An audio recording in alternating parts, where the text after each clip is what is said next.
Election Day 1940, democracy's greatest drama.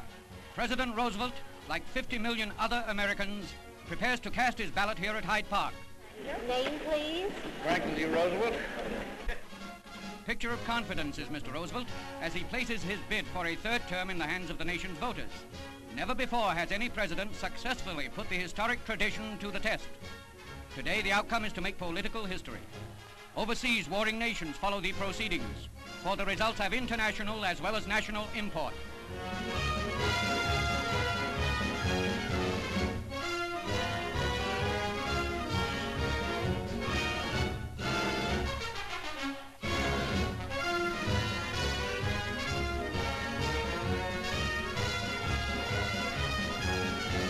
The Wendell Willkies go to the polls together near their home in New York City.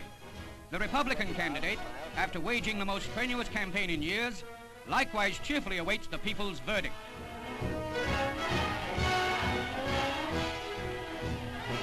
Typical are these scenes in New York as from coast to coast, Mr. and Mrs. John Q. Citizen exercise their greatest privilege.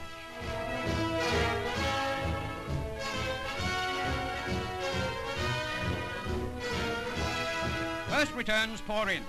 Nationwide radio networks broadcast the exciting story from start to finish. Frequent bulletins from crucial states record the rising tide of sentiment. The popular vote is close in many places, but the trend is unmistakable. Before the evening's very old, your commentator gives the word to listening millions. Up to now, Roosevelt leading.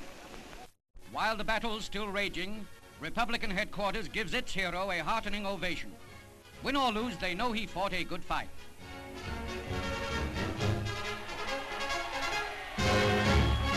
Smiling and undismayed, the GOP standard-bearer gives no sign that he looks for anything but victory, a fighter to the last.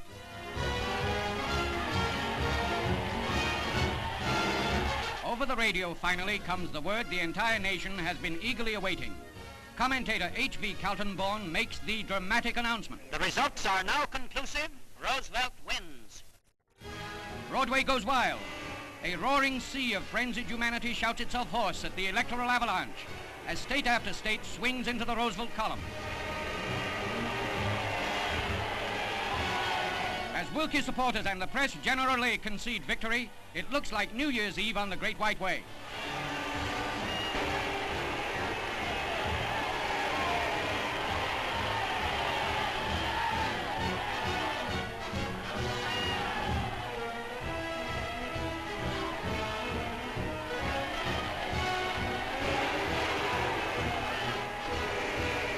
Hyde Park, for the third time, holds its own victory parade for neighbor Roosevelt and his family.